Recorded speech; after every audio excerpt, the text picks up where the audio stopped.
Mi koji smo se napred uzdali u Hrista, kroz kojega i vi, čuši reč istine i evanđelje spasenja svoga, u kojemu i verovavši, zapečatiste se svetim duhom obećanja, koji je zalog nasledstva našega za izbavljenje tečevine na hvalu slave njegove.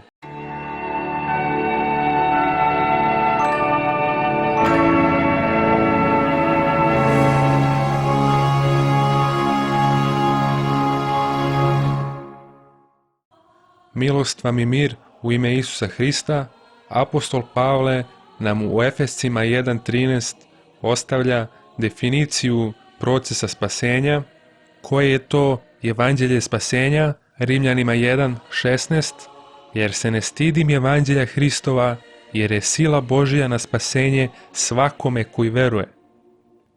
Hristovo evanđelje 1. Korinćanima 15 od 1 do 4. Ali vam napominjem, braćo, evanđelje kojim se spasavate, jer vam najpre predadoh što i primih, da Hristos umre za grehe naše po pismu i da bi ukopan i da usta treći dan po pismu. Spasenje je proces onda kada čuješ Hristovo evanđelje i kada poveruješ u njega, Sveti Duh te zapečati. Odakle bi trebali da uzimamo doktrinu za spasenje? 2. Timotiju 3.16. Sve je pismo od Boga dano i korisno za doktrinu, za ukor, za popravljanje, za poučavanje u pravdi. Ovi stihovi nam daju legitimitet da definiciju spasenja trebamo da potražimo samo u Bibliji. Kako se tačno spašavamo? Efescima 2.8. Jer ste milošću spaseni kroz veru, i to nije od vas, dar je Božiji, ne od dela, da se niko ne pohvali. Spaseni smo milošću onda kada poverujemo, bez naših dela. Dela 16 od 30 do 32. Gospodo, šta mi treba činiti da se spasem? A oni rekoše, veruj Gospoda Isusa Hrista i spašće se ti i sav dvom tvoj.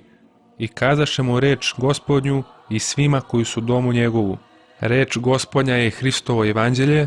Apostol Pavle je nedvosmisleno jasan, veruj u Gospoda Isusa Hrista i njegovo evanđelje i spašće se. Kako dolazi vera? Rimljanima 10.17. Tako dakle vera biva od propovedanja, a propovedanje rečju Božijom.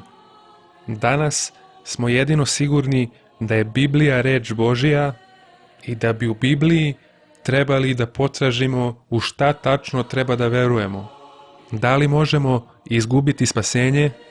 Znamo da smo spašeni milošću po veri bez dela. Evo šta se događa kada imate grešna dela. Efescima 4.30. I ne ožalošćavajte Svetoga Duha Božijega, kojim ste zapečaćeni za dan izbavljenja.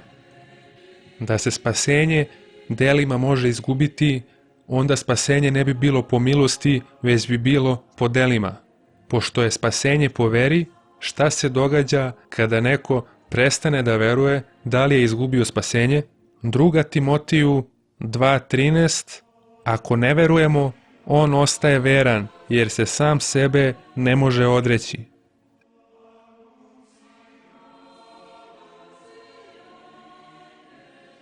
Kad je spasenje?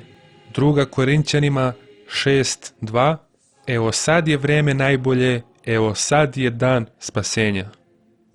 Za kraj, spašavamo se iste sekunde kada poverujemo u Hristovo evanđelje. Sveti Duh nas zapečati za dan otkupljenja i nema više nazad. To što je spasenje bez dela ne znači da ne treba da imamo dela. Više nije motivacija strah, već ljubav. Čini dobra dela iz ljubavi. Amin.